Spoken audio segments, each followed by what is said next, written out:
Good morning students. बच्चों, अब हम इसके अंतर्गत अपने पाठ के क्वेश्चन आंसर करेंगे। पहला क्वेश्चन पेज नंबर 56 पर दिया हुआ है।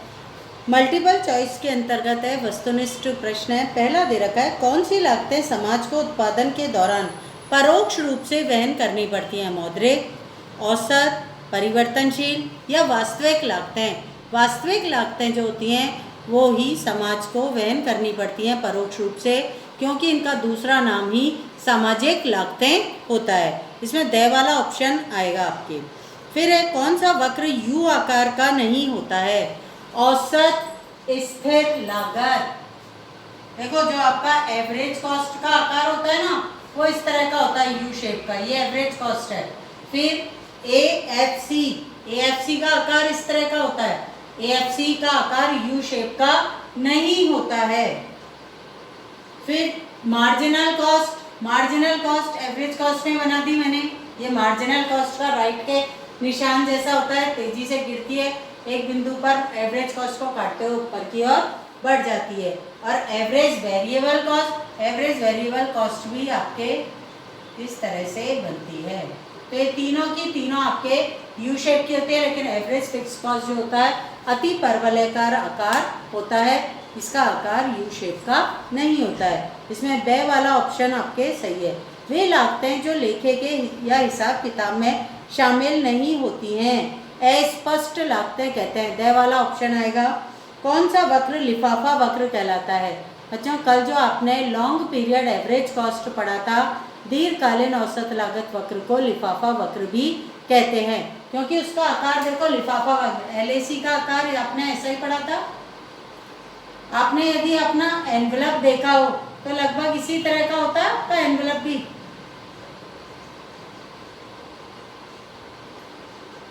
एनवलप का आकार इसी तरह का होता है। तो ये क्या है, इसे एनवलप कर्व के नाम से या लिफाफा वक्र के नाम से भी जाना जाता है। फिर है, यदि कुल लागत 200 रुपये है तो उस वस्तु की उत्पादन मात्रा 20 इकाई है। औसत लागत ज्ञात कीजिए। टोटल कॉस्ट दे रखी है बच्चों, अपने से एवरेज कॉस्ट पूछी गई है, ये आपको ज्ञात करनी है। टोटल कॉस्ट उसने दी है 200 रुपीज़, और उसने आउटपुट बताया हमें, उत्पादन की मात्रा 20 यूनिट है ना, यही दे रखा है। एवरेज कॉस्ट का फॉर्मूला क्या होता है? Total cost divided Q. Total cost कितनी है? 200 डिवाइडेड 20, 1 से 1, 10 रुपए क्या है? Average cost. औसत लागत का आंसर क्या आएगा? AC equal to 10 rupees. 10 rupees वाला आंसर आपके ए वाला जो ऑप्शन है वो ही आपका सही ऑप्शन दिया हुआ है। अगला क्वेश्चन है, अर्थशास्त्र में परिवर्तनशील लागतों का संबंध किससे होता है? अर्थशास्त्र में परिवर्तनशील लागतों का संबंध अल्पकाल से होता है।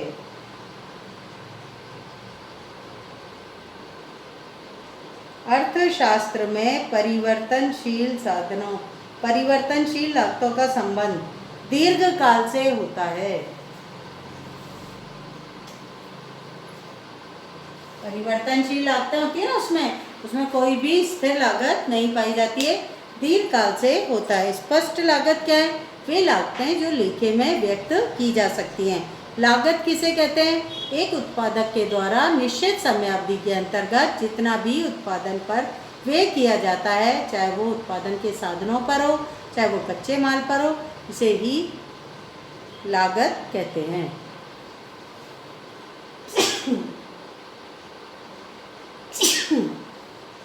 सीमांत लागत का सूत्र दीजिए। मार्जिनल कॉस्ट का सूत्र आपको पता ही है।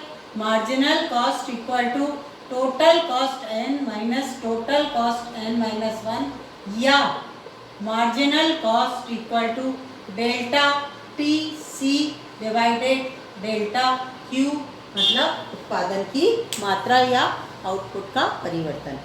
अगला है, कौन से वक्र की आकृति अति परवलयाकार होती है? अति परवलयाकार आकार किसका होता है? औसत स्थिर लागत वक्र का होता है। AFC वक्र अति परवलय आकार का होता है। परिवर्तनशील लागत और स्थिर लागत के दो दो उदाहरण दीजिए। परिवर्तनशील लागतों में एक तो कच्चा माल हो गया और श्रम हो गया, और स्थिर लागतों के अंतर्गत बिल्डिंग का किराया हो गया और स्थायी मैनेजर की नियुक्ति हो गई, या फर्नीचर हो गया, मशीनें हो गई, ये आपके स्थिर लागतों में आती हैं। स्पष्ट और अस्पष्ट लागतों में भेद कीजिए। बच्चों, जहाँ लेखे की इकाइयाँ पढ़ी थी आपने, वहाँ स्पष्ट और अस्पष्ट लागतें, जिन्हें लेखे में व्यक्त किया जा सकता है वो स्पष्ट लागते हैं, जिन्हें लेखे में व्यक्त नहीं किया जा सकता अस्पष्ट लागते हैं। फिर आपको इसके उदाहरण देने हैं दूसरे पॉइंट के अंतर्गत, दो अंतर पर्याप्त हैं। नेक्स्ट है औसत लागत और सीमांत लागत का संबंध। यह आपने नोट्स कॉपी में भी लिख रखा है, नहीं तो अपने पेज में, पेज नंबर 55 पर लास्ट में देखना, दो कॉलम में डिवाइड है आपकी बुक, पेज नंबर 55, हेडिंग डली है औसत लागत और सीमांत लागत के मध्य संबंध। 3 पॉइंट आपको मिल जाएंगे, नहीं तो नोट्स कॉपी में आप पहले ही लिख चुके हैं। फिर आपके दे रखा है अवसर लागत किसे कहते हैं। अवसर लागत की परिभाषा जो दे रखी है यहाँ पर आपके सूत्र के आधार पे दे रखी है, स्टार्टिंग हुई है जहाँ चैप्टर की वहाँ पर आपने लिखी है, नोट्स में आपके पास लिखी हुई है। दीर्घकालीन औसत लागत वक्र को समझाइए। दीर्घकालीन औसत लागत वक्र, जिसे लिफाफा वक्र भी कहते हैं, इसका निर्माण कैसे हुआ है वो सब आपको देना है। अल्पकालीन औसत लागतों का योग ही दीर्घकालीन औसत लागत होता है और उसके वक्र का निर्माण करना है। लागत की अवधारणाओं को विस्तार पूर्वक समझाइए। पूरा चैप्टर इसमें कंप्लीट आ गया। निम्न तालिका से लागत की अवधारणाओं को सूत्र की सहायता से कंप्लीट कीजिए।